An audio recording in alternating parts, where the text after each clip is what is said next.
Bom dia, gente. Aqui Valci Barreto dando mais uma dica de leitura. Eu passei ontem pela Escariz para matar um pouquinho o tempo de umas coisas que eu fui fazer no Shopping Bar. E sempre que eu passo na Escariz, entre outras coisas, eu visito uma parte que tem de autores baianos. E nesse espaço que é dedicado à literatura baiana e coisas da Bahia, eu encontrei o livro Arembepe, a Aldeia do Mundo. Arembepe, Aldeia do Mundo. Sonho, aventura e histórias do movimento hippie. Ele foi escrito por Cláudia Gildice, Luiz Afonso Costa e Sérgio Siqueira. Eu comecei a ler o livro, como faço normalmente com esses autores, e à medida que fui lendo, eu fui me encantando.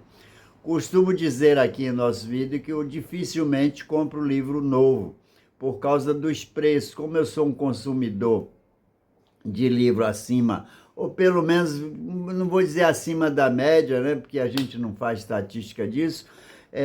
Como eu compro bastante livros, eu termina ficando muito caro comprar livros novos. Então eu procuro sempre os sebos, as pessoas que vendem livros em rua. Mas eventualmente a leitura vai me encantando tanto nessas livrarias por onde eu passo, notadamente a Escariz, e aí eu termino comprando o livro. E foi o que eu fiz com esse aqui. Em um dia, eu li o livro todo. Isso aqui dá para você ler em um dia, porque são letras graúdas e ele tem 197 páginas, então dá para ler em uma tarde. Não é? Eu vou colocar aqui um dos capítulos. Então, essa forma assim de leitura, de escritos, de livros, termina você lendo mais rápido, porque assim, ó, tem muitos espaços em branco, né? Letras graúdas. Então, à medida que eu fui lendo as histórias, eu fui me encantando. E a aldeia hippie, o movimento hippie, tem alguma coisa a ver com todos nós de 60 anos para cima. E não tem como você não ter na Bahia ouvido falar ou visitado esta aldeia em Arembepe, a aldeia hippie em Arembepe. A Cláudia Gildice eu já a conhecia como escritora, porque eu li o livro dela quando ela saiu da editora Abril, onde era jornalista e depois também ocupou cargos executivos. A Vida Sem Crachá, que ela escreveu para contar essa experiência da saída dela da Abril, me trouxe assim uma paz muito grande no que se refere à forma como o livro foi escrito. Então eu li assim uma tarde também, todo ele não, mas li quase todo em uma tarde, e gostei muito do jeito de ela escrever. E esse daqui eu fui me encantando, não somente com a forma como ela escreveu, como histórias aqui que, mesmo eu sendo de Salvador, sobre a aldeia hippie, sobre a qual a gente leu bastante em jornais e revistas do mundo inteiro na década de 60, 70, apesar de tudo isso, tem histórias aqui que eu desconhecia. E o livro não é um livro de romance, não é um livro de fantasia, é um livro de muitos relatos, depoimentos de pessoas que ali conviveram. Todo um universo é contado nessa história, e é um livro e é um escrito também muito pesquisado. Então ela andou em bibliotecas, ela andou em livrarias, e ela obteve depoimento de muitas pessoas que conviveram ali naquela região. Além de toda essa coisa que me atraiu no livro, tem uns desenhos maravilhosos, maravilhosos, de uma das pessoas que moraram lá, que é um publicitário paulista, bem-sucedido em São Paulo, e que veio morar na Lagoa, passar um tempo nessa aldeia, não é? Então, eu aí me encantei. É o Shen, eu não gravei aqui o nome dele. Aqui tem depoimento, por exemplo, de Fernando Noy, um argentino que morou aqui na Bahia, fez muito, aprontou muito, todo mundo conheceu aqui.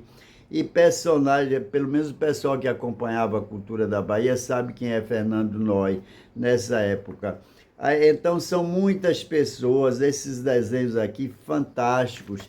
E uma das coisas que ela conta também neste livro é um mito que existiu aí, que existe ainda hoje na Bahia, de que o Mick Jagger também residiu, passou algum tempo na aldeia hippie. Aqui nessa ela faz toda uma pesquisa para dizer que isso, na verdade, foi um fake news, inclusive dela, que escreveu sobre o assunto, a respeito dessa moradia do Mick Jagger na aldeia hippie. Na verdade, ele não morou lá, mas circulou pela aldeia. As pessoas não deram assim tanta importância a ele, como também ele, de uma certa forma, não deu às pessoas que estavam lá. E, na verdade, ele se hospedou e alugou uma casa em Itapuã. E aí deu uma volta lá na aldeia. E aí tem aqui pessoas que passaram por lá, como Janis Joplin, que todo mundo sabe, o Jack Nicholson, um grande ator americano que todo mundo conhece, Glauber Rocha, Novos Baianos. Então todas essas pessoas circularam por ali, e casos assim como o do filho de Franco Montoro, ex-senador já falecido, que morou também lá, né, na aldeia. E teve um caso assim interessante, que foi curioso, que foi ele estava lá quando começou também batidas policiais, aquela coisa da droga, das fiscalizações que existiam, e ele então procurou a ACM, o Antônio Carlos Magalhães, a ACM fez o contato com o Montoro. Na verdade, não diz aqui os detalhes se foi porque desconfiou ou qualquer outra coisa, mas o certo é que após esse papo do Paulo Montoro, arquiteto, filho do Franco Montoro, através desse contato com a ACM, e que a polícia teria parado de rodar a região de lá da aldeia hippie. Então, em resumo, isso que eu digo para vocês desse livro. O nome do publicitário cujos desenhos me encantaram bastante é John Chen Lee. Então, ele foi entrevistado aqui, e tem os depoimentos dele, e ele fez esses desenhos, ele dizendo no depoimento dele, que não teve uma outra intenção senão guardar aqueles como uma lembrança daquele período. Ficou, não deu assim nem tanta importância, mas terminou com esse livro, ele passando a ele próprio dar maior importância após ter percebido que esses desenhos ajudaram de alguma forma a contar a história da aldeia hippie. Aqui até as coisas do discos voadores, todo mundo sabe que teve muito essa onda de tem disco voador aparecendo lá em aldeia hippie, e havia até as conversas com as pessoas que não andavam lá, tipo eu nunca fui na aldeia hippie. Uma vez eu passei no início, um amigo que morava lá, tinha casa lá, eu terminei visitando, mas só tinha uma casa no lugar que eu fui, terminei sem conhecer até hoje a aldeia hippie. E também, ainda hoje está lá, eu não sabia que é o seguinte, abrindo parênteses, lá tem um restaurante Mar Aberto. Eu já várias vezes almocei nesse restaurante, tem uma comida baiana deliciosa, moqueca de camarão deliciosa, e há bastante tempo que eu frequento lá de alguma forma, dou uma passada, almoço lá com os amigos, e eu não sabia que os proprietários vêm desde essa época do tempo da aldeia hippie. Eles moraram lá. Um deles é o João Sá, que é itabunense, e veio morar. E aqui tem também coisas assim como o Cinema Solar de Cândido. E a respeito dos discos voadores, tem depoimento aqui fantástico, super engraçado, do irmão de Joaci Góes, o Joildo Góes. É muito engraçado, gente atirando nesses discos voadores. E ele conta aqui, o Joildo, de uma forma muito engraçada. Então, só esse texto já é uma coisa que deixa a gente maravilhado com a leitura desse livro. Então, quem for para São João, quem não for para São João, vai ter sempre, mesmo no meio da folia do São João, tempo para ler esse livro que eu achei assim maravilhoso, principalmente, não é, para pessoas que moram lá na região de Arembepe. Eu acho que conhecer essa história realmente vale a pena a leitura desse livro. Parabéns mais uma vez a Gildice por essa obra que me encantou bastante. E vai para a minha filha em Brasília, que conheceu e trabalhou também na Editora Abril na época da Gildice. Elas não tinham assim contatos, mas ela, minha filha Luciana, sabe quem é, conhece de vista, de contatos, né, profissionais, a Gildice. Ó, são muitas histórias aqui, óbvio que não dá para contar num comentáriozinho desse. E aqui tem muitos personagens que a gente conhece do mundo cultural da Bahia, que hoje estão por aí, que passaram por lá, né? Então, Gilberto Gil, Caetano Veloso, Aninha Franco.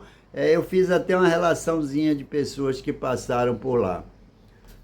Amei o livro, viu? Amei, amei, amei. E quando a gente gosta de uma coisa, quer compartilhar com os amigos. Um bom dia para vocês, um feliz São João. Meus vídeos são longos, eu sou longa-metragem, mas é porque eu gosto de bater o papo. Como a gente não está batendo papo no barzinho, na casa dos amigos, a gente bate o papo para a gente mesmo e grava. E graças às redes sociais, que tanta gente anda querendo fechar, né? Graças às redes sociais, nós podemos nos comunicar com pessoas que passam a saber da existência desses livros. Eu também publico coisas de passeiozinhos que eu dou na cidade, pequenas viagens que eu faço. Tudo isso, enfim, hoje eu gosto de publicar para que os amigos também fiquem sabendo. Um grande abraço para todos. Feliz São João. Um feliz forró e cuidado com as nossas estradas, porque muita gente não sabe, mas no São João, na Semana Santa e Natal, morre muito mais gente no trânsito, de violência doméstica, do que no período de Carnaval. Então, muito cuidado aí com as nossas estradas, nada de bebedeira dirigindo. Um bom dia aí, feliz São João, bons licores para todos.